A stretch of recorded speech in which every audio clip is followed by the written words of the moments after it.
It's time to step inside the Octagon with your host, Ike Feldman.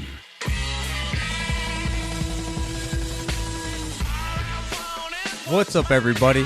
It's your boy, Ike Feldman from the Octagon, I-K-E, Ike, T-A-G-O-N, Tagon.com,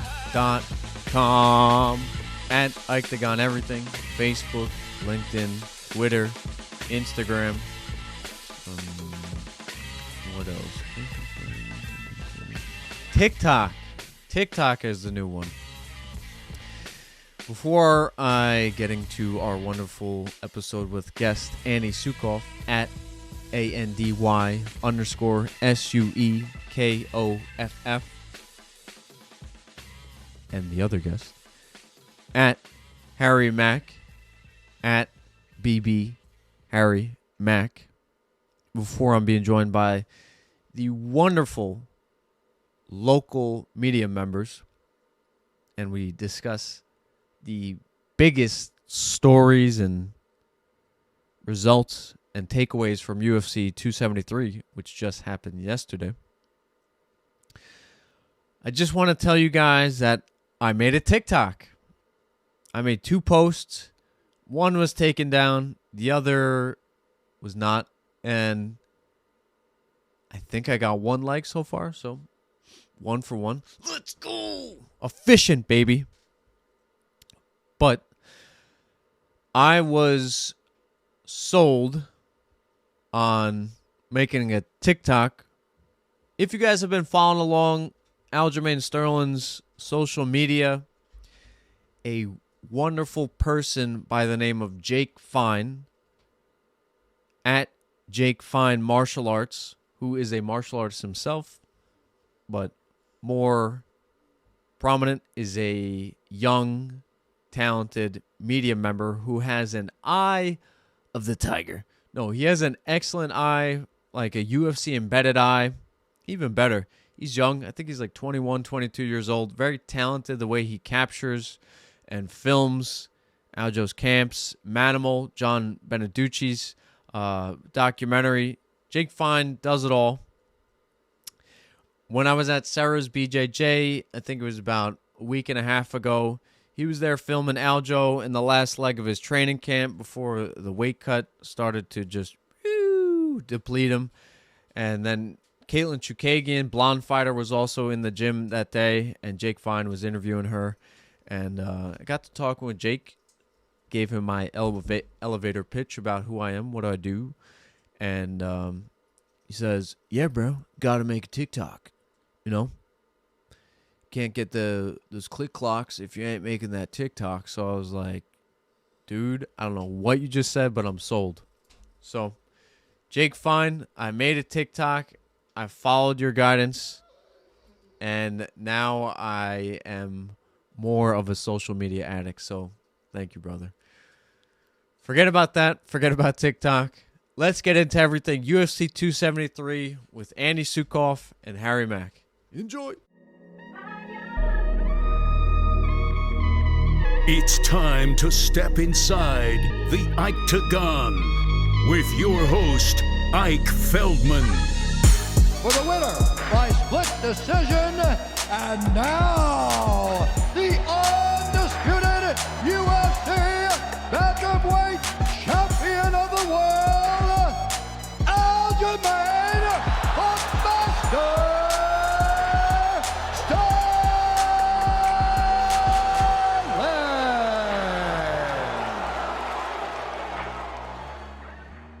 Thank you, Bruce Buffer. Thank you, UFC, for putting on an amazing show. And thank you, Aljamain Funk Master Sterling, for showing up and representing Strong Island, New York, baby. Oh, my goodness. I had 2 friends over watching the fights a year ago at UFC 259. Both haters, both commenting with the wave of trolls on social media. I was able to convert one of them pre-fight. I said, this is your last chance to be an Aljamain fan, to represent somebody who grew up 30 minutes from us. Come on, Eric. Yes, I'm calling him out. He says, no, Team Russia all the way. I go, get the hell out of my house. Give me my pizza money. I'll see you later, because I am being joined by Andy Suekoff at Andy_SUEKOFF. And of course, the Bookie's Basement at BB Harry Mack, the Harry Mack Daddy. Guys, I really appreciate the time. What's going on, boys? We're in the gallery view, so let's see everybody's wonderful setup. Andy looks like he's been working 24 hours straight, which is not far from the truth. Harry looks like he made a bunch of money, which is very true. What's up? That's boys? right. How are you doing? How we doing, brother? Thank you for having us on. Always a pleasure. Yeah, absolutely, man. Definitely glad to be here. So guys, what was as you heard that, and I was like, Bruce Buffer, the undisputed new, and you could see both of the Yan and Sterling's faces, like, did we win? Did we not win? It was the same with me. I have to admit, I did make the prayer symbols. I was looking up, let's go, come on, what do we got? What do we got? So happy we got the win. What was your guys' first reactions last night?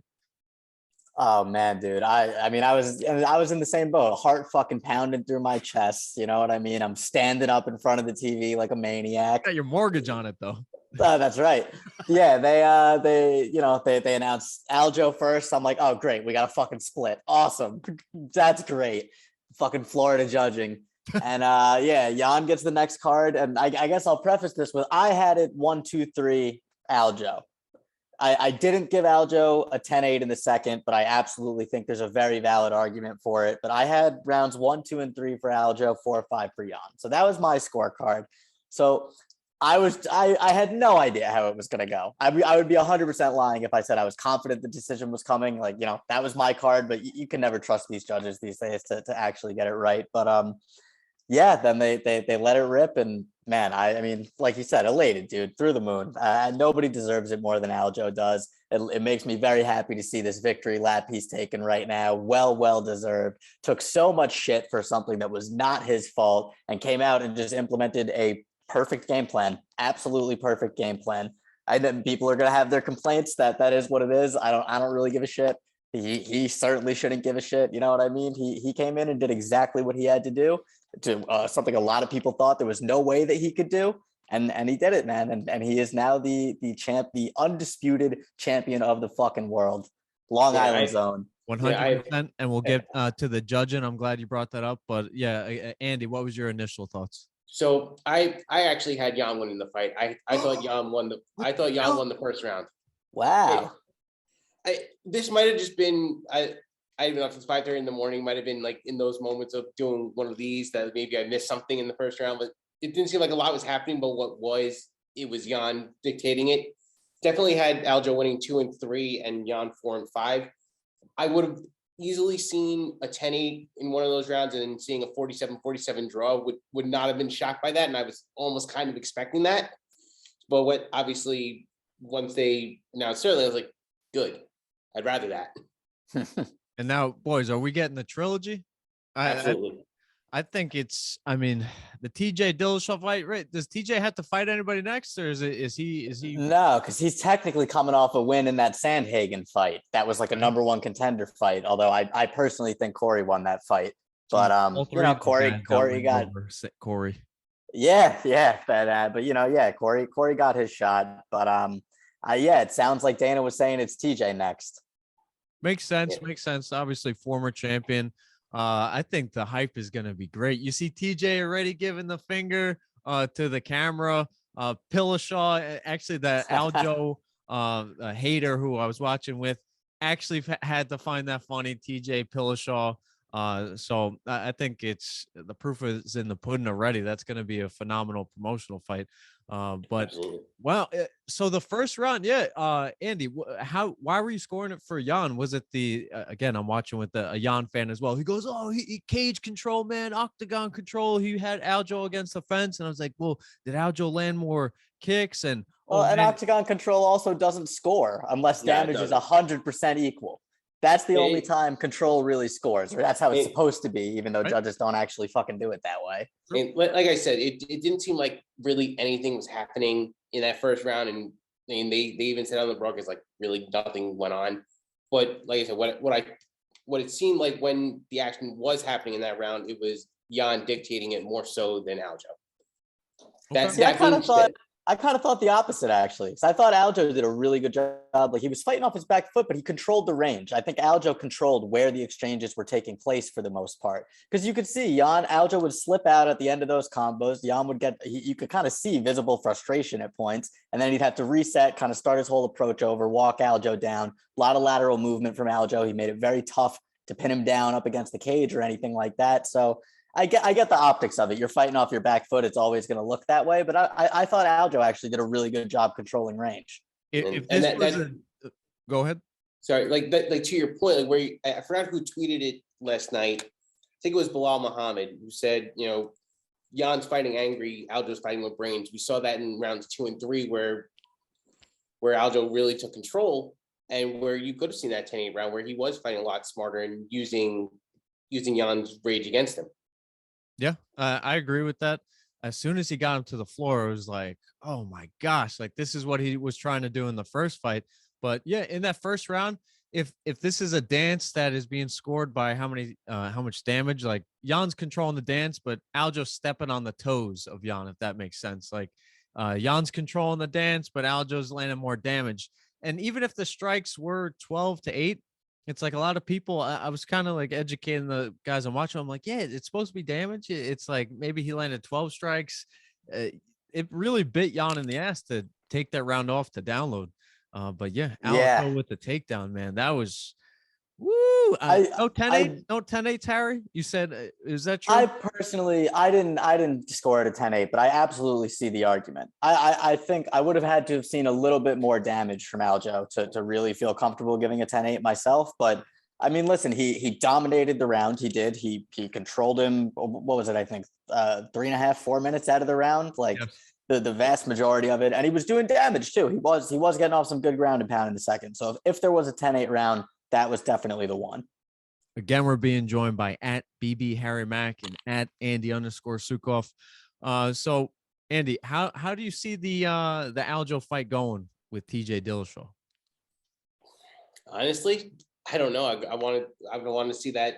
I want to see how they look in their fight camps. I would like to think that Aljo can handle TJ no problem, but we've seen TJ take down some of the best in that division. I thought he beat Dominic Cruz, and now I'm going back 100 years ago at this point, but I think he beat Dominic Cruz in Boston that night. So he's beaten the upper echelon of people. He was champion for quite a while. He's making his way back into title contendership after his suspension. So he definitely has that pedigree. And now we've seen that Aljo can beat the best of the best as well. Beats Petr Yan. Can he beat Dillashaw? I believe he can, but definitely want to see how everybody comes out of the camps before I make those predictions.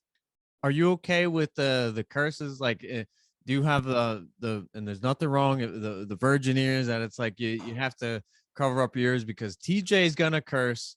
Aljo, we heard him in the post fight. Like at first, I was like, all right, man, this is the classy samurai martial artist. He's like, motherfuck you. And I was like, holy shit. I was like, you know what? Lean into it, Aljo. I go, you deserve it. Are you okay with Covington's opened the door, kicked it off the hinges. Like, are we okay with the age we're in? You can kill everybody. Man. You can curse out everybody. Is that how it is? Look, I think anytime you're allowing fighters to show personality and be relatable and kind of just be human beings, I think that's a good thing. Okay. Yeah, I think I said fuck to my parents for the first time when I was 8 years old, so I couldn't care less.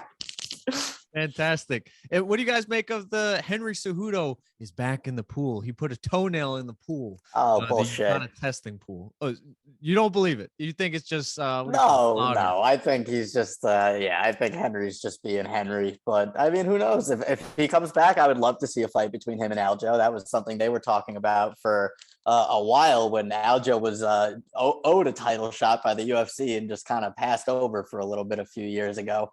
But yeah, man, I don't know. I would definitely like to see it, but I don't buy that he's like actually coming back.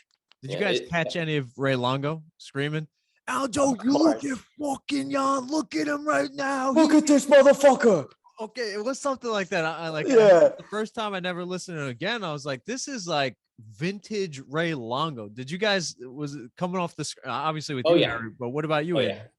You felt Yeah, it? no, you could hear it. And I'm basically hearing like the Sopranos in my head as he's yelling at Aljo. I can just picture James Gandolfini, may he rest in peace, doing the exact same thing. That would have been a great biopic or something. James Gandolfini playing Ray Longo. Who would have played Matt Serra? Hmm, Come on. that's a tough one. Yeah. Who would have played Chris Weidman? Can we figure that out? Someone large. Yeah. I mean, if the guy who played Jackie Aprile Jr. put on like 50 pounds of muscle, he might have been able to do it. He looks like him a little bit.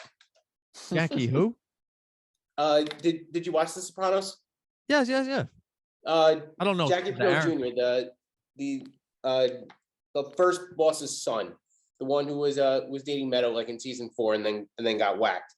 Jeez, dating Meadow. I mean, she had a couple of boyfriends. That's Yeah. huge. Did you just watch The Sopranos? That's not fair. Within the last few months, yes. Oh. That's a deep cut reference. That's a deep cut. I was like, what?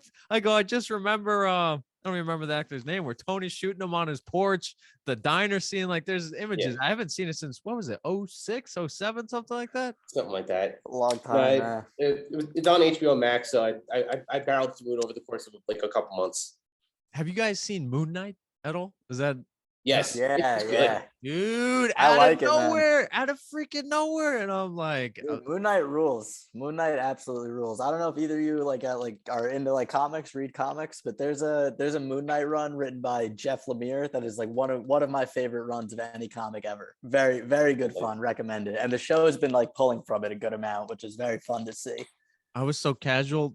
Was it Cartoon Network, the late night show? Was it Ghost Night or something? You guys remember that guy?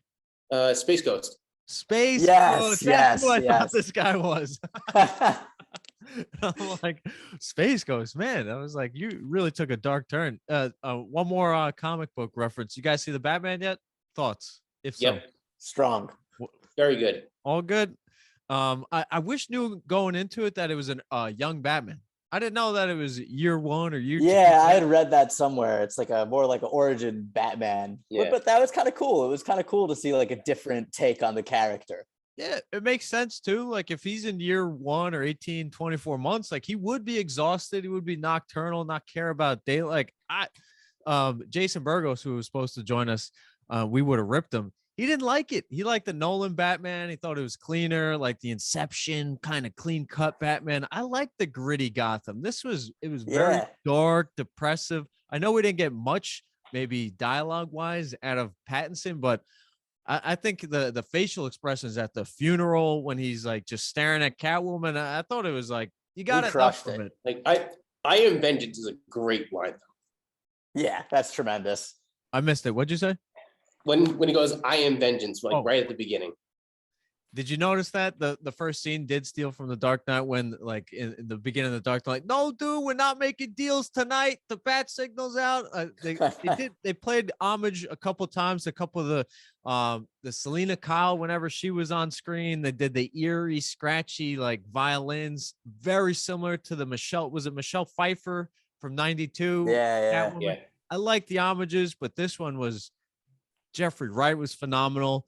I've been trying to reach you. Paul Dano was great. And Dude, I had no idea. The Joker scene out. I had no idea it was Colin Farrell. I like refused to believe that until I looked up the cast. Sweetheart. Dude, he crushed it. And I can't imagine. Like, apparently he wore like a facial like prosthesis, like a full fake face. Because I was like, that's not Colin Farrell. I know what that guy looks like. That's not what he looks like. 100, Yeah. and I'm sure he enjoyed the process. Like you literally just have to eat pizza and ice cream to get in the role. Like his wife's like, "What are you doing?" He's like, "I'm getting in my role. Get me some more chicken farm heroes." It was so funny. He did an episode of Hot Ones this season with Sean Evans, and they were like, it coincided with the release of the Batman, and they were talking about it. And I think he said that you would like to do the prosthesis. I think it was like 4 hours in the chair per time. Like That's wild. The funniest thing I saw, like they did, like maybe it was Vanity or some like prestigious or bougie or elite outlet, when they show like the career trajectories, like they'll show like Bryan Cranston, his career, or William Dafoe. Like I got them all watched later. They did a sit down interview with Colin Farrell, and he's like, yeah, Matthew Reeves gave me so much flexibility in the character. And then you hear, hey, sweetheart, grab our knees. Hey, Toots, how we doing? And you see like this delicate, articulate Colin Farrell, and then you just see the character. He leaned into it. Oh, man. John Turturro was phenomenal. Yeah. Do we want to see a sequel, or do we like this as a one-off, just like the Joker, and it's just a piece of movie lore? Like, what are you guys' thoughts on that? I think we'll wind up getting another one. Feels like there's too much money on the table not to. That's what it really comes down to. Yeah, I agree. And with the Joker scene at the end, like they kind of tease that second one's coming, where he and the Riddler are going to team up. They're going to break out of Arkham. Right. They left a lot of doors open. Bingo, bingo, bingo. All right. Well, we got 2 more doors to open. Alexander Volkanovski or Chimaev. What do you guys want to address first? Dealer's choice. Your call.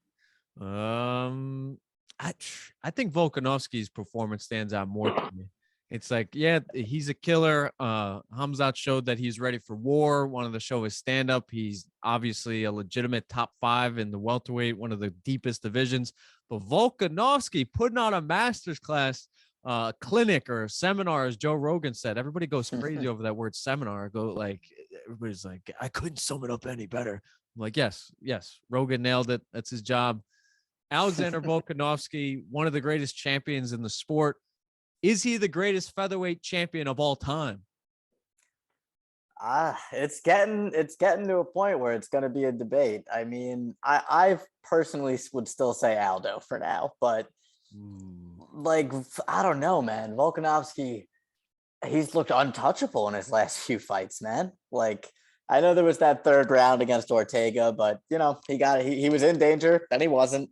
I don't know though, man. I mean, yeah, Volk's performance was really fucking impressive. I mean, Zombie maybe a little bit diminished from his true prime, but still an incredibly game opponent, still a top 5 featherweight in the world. And Volk just beat the brakes off him, man. Volk blew his doors off. I mean, those striking numbers, I think it was like 120 to 40 something significant strikes. It was a wild disparity. I will say I liked the stoppage from Herb Dean. That was a good stoppage. We didn't really need to see any more of that. You got to save that guy from himself sometimes. So the standing stoppage, rare in MMA, but warranted in this case. Yeah, I agree. And like I would still say Aldo is the greatest featherweight champion. I would agree there, but it's getting close to where he wins a couple more. There's going to be that real talk. And Andy, are we ignoring, and Harry, jump in after Andy, are we ignoring the fact that they did a head-to-head matchup, UFC 237 in Brazil? Yeah, that's fair. But I don't know. You know what I mean? That doesn't necessarily determine who the greater champion is when you're looking at the sum of the parts as a whole, Fair. But then when you see how, this is the MMA math thing. You see how Holloway did twice against Aldo. You see how Volkanovski did twice against Holloway. Yeah, they weren't blowouts, but oh man, he's phenomenal. He moves like a bantamweight, hits like a lightweight. The dude is just on a rise. What's next for him? Is it Max? Or would you like to see him test the waters at, I don't know, bantamweight or lightweight? I don't think he could make bantamweight, but what are your thoughts about what's next? Take it away, Andy. That's a good question, man.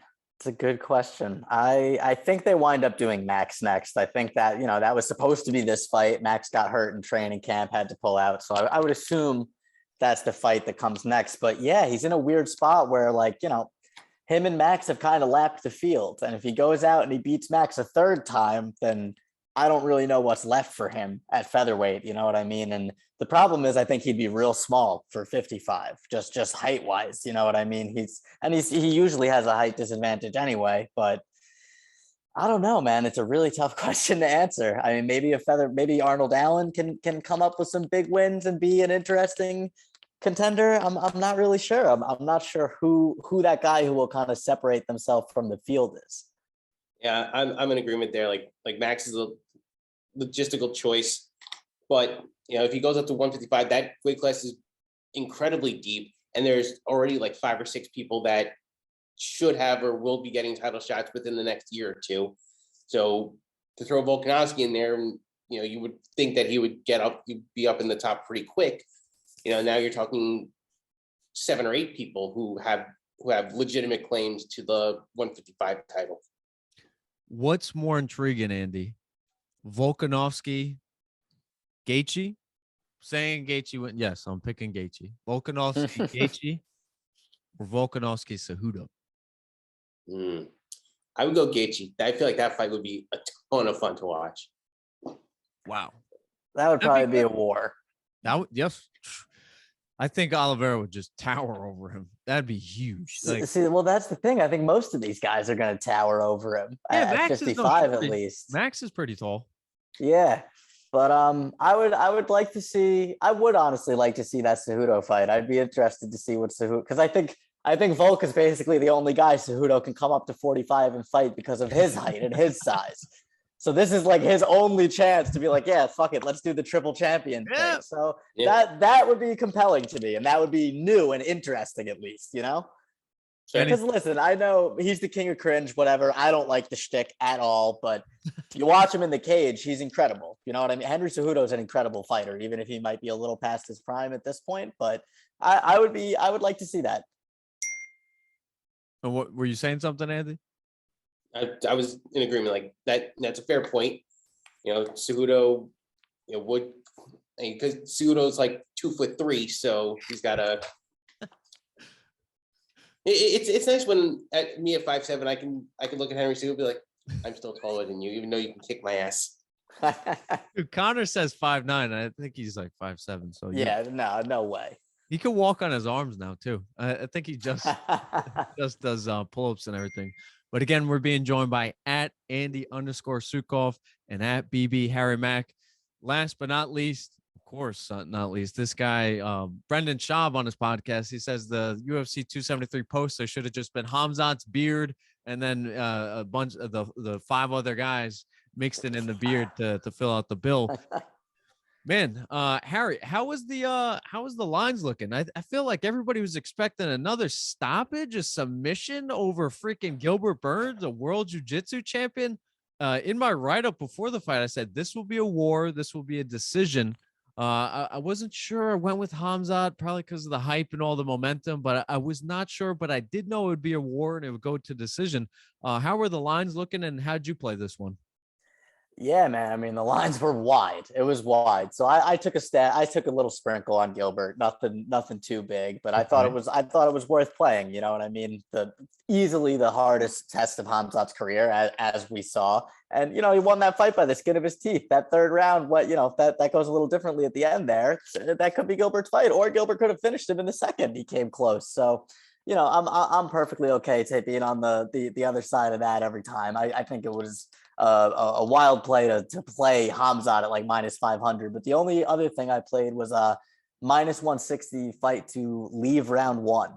So fight to complete 1 round was -160, which felt like phenomenal value to me. That's pretty good. What about you, Andy? Yeah.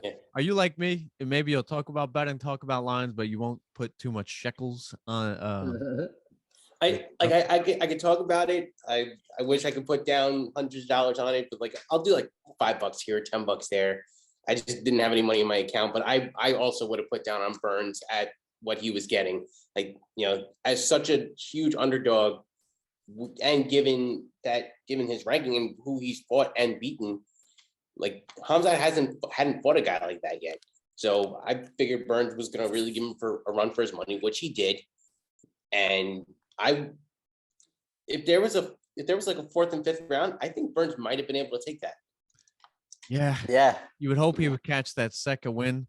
But I want to start with you, Andy. What do we got next for Hamzat? If you look at the top of the welterweight division, look at the schedule. You got Edwards, Usman 2, which is booked. Covington just coming off a fight. Usman, obviously, Hamzat really hot off his fight. Is the Covington Hamzat just there, or would the UFC jump the queue with Hamzat, put him in the title fight, whether it's Edwards or Usman? What are your thoughts on scheduling, and who would you like to see next for Hamzat? I think he should get one more top 5 fight before getting the title. Like, yes, he did just beat the number 2 guy, but you want to see, like, I don't want to say was it a fluke, because it clearly wasn't. Hamzat's an incredible fighter, but I'd like to see what he does against another top 5 person who might have a different style than Gilbert Burns. So maybe you do make that Colby fight first, and then see how Usman Edwards goes before putting Hamzat up there. And what about you, Harry? Are you going Covington? Are you worried that the Covington might do what he does to everybody, just wear out everybody not named Usman, and then you lose that mystique of that undefeated Chechnyan, and you kind of lose the shine on making that undefeated fighter for the belt? What are your thoughts? See, I honestly don't think that Colby poses a huge threat to Hamzat. I think that is stylistically a plus matchup for Hamzat. And look, Hamzat took bombs from Gilbert last night. He was throwing shots, and Colby, phenomenal wrestler, absolutely. He doesn't have power in his hands. He does not carry power in his strikes. He just doesn't. And I don't think that he is a threat to Hamzat in the striking at all. And I think Hamzat has enough to negate his wrestling. I think that would be a plus matchup for Hamzat.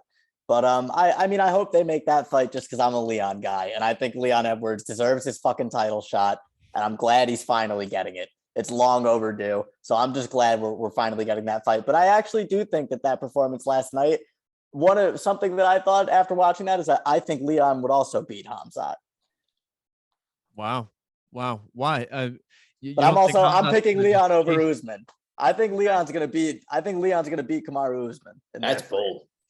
I think that they have. Both obviously have evolved a lot in their fights, but I think Leon has basically the perfect style to fight Kamaru Usman right now. Interesting. Very good in the clinch, very good with those elbows off the break and throwing big strikes off of grappling exchanges, and he's got plus takedown defense. I think Leon's going to be the guy to do it. And I also just think Usman's getting older, and that knee is kind of starting to catch up to him. That might be a plus 180, right? Is it out yet?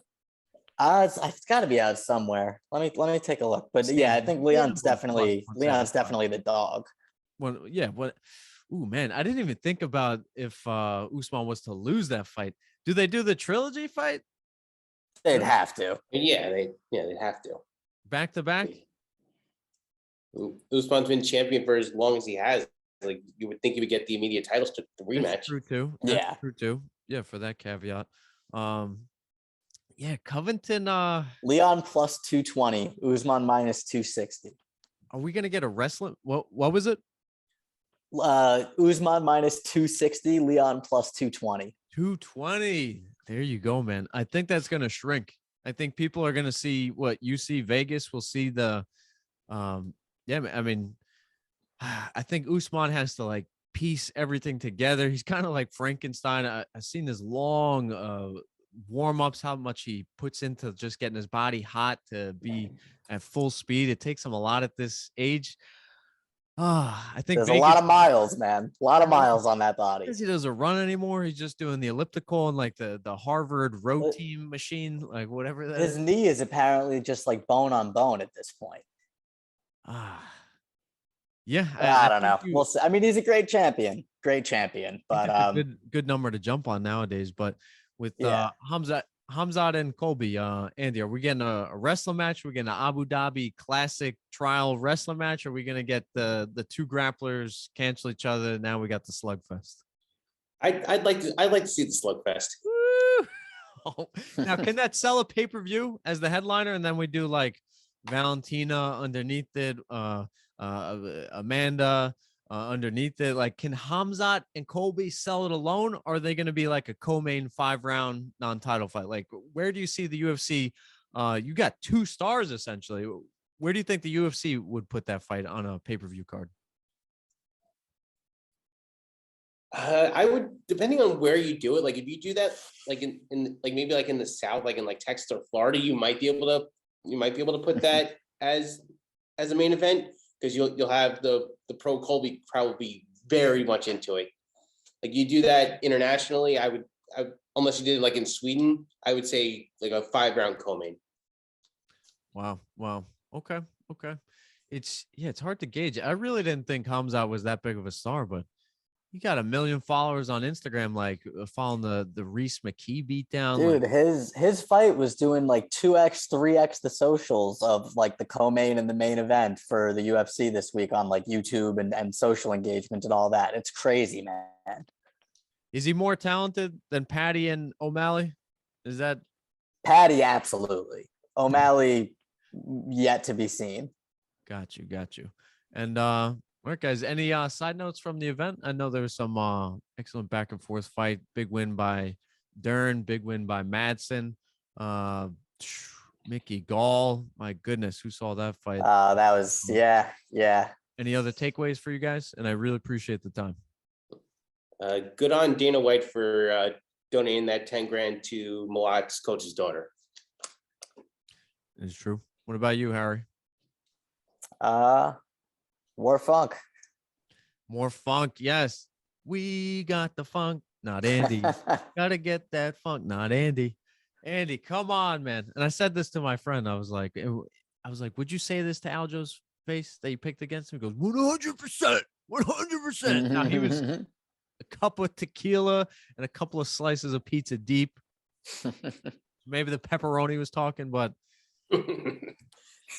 oh man, what was I was pulling for Aljo. Like I said, I just thought Yan won the fight. I would say I would still be respectful to say congratulations to him because it's the respectable thing to do.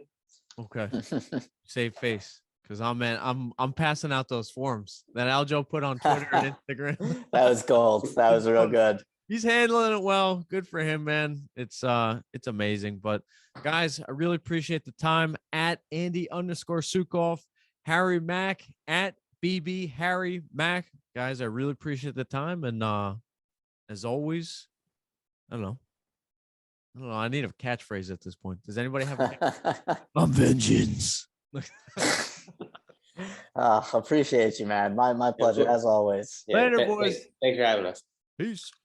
Man, those dudes are cool, fun, relaxing. Harry brought the energy. This is a Sunday night recording. I'm kind of laid back. The dust is settled. It was a lot of energy and build up and anxiety leading up to this card, especially with Aljo. Every card brings a sense of heightened Ike, but especially when it's a local guy, a guy that you get to see more often than other fighters that, I don't know, you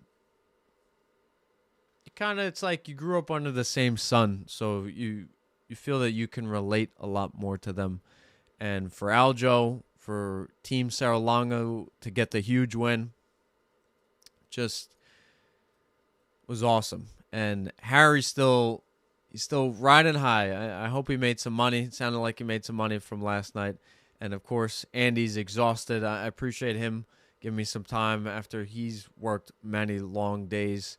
And for him to give me some of his time was very much appreciated.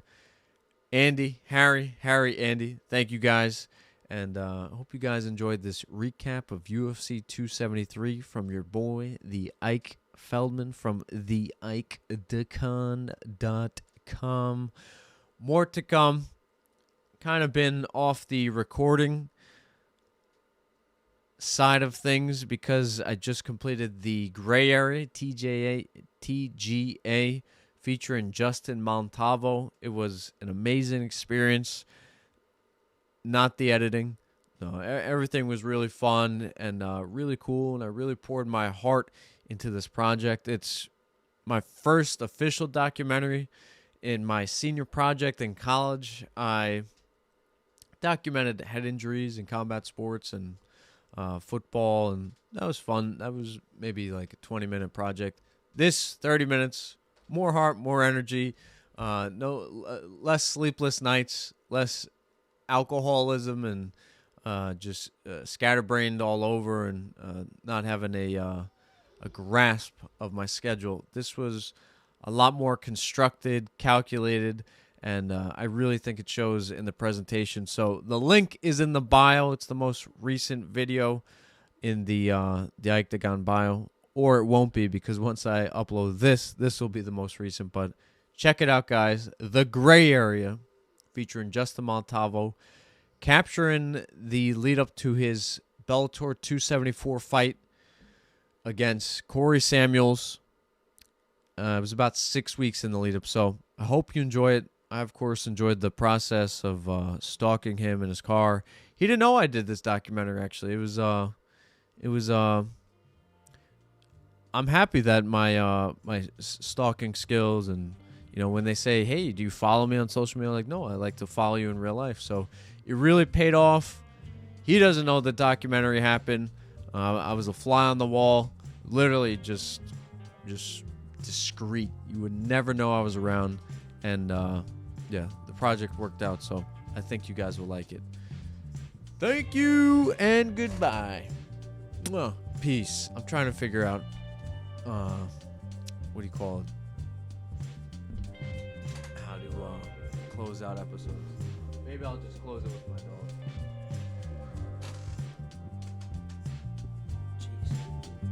Jeez. Peace.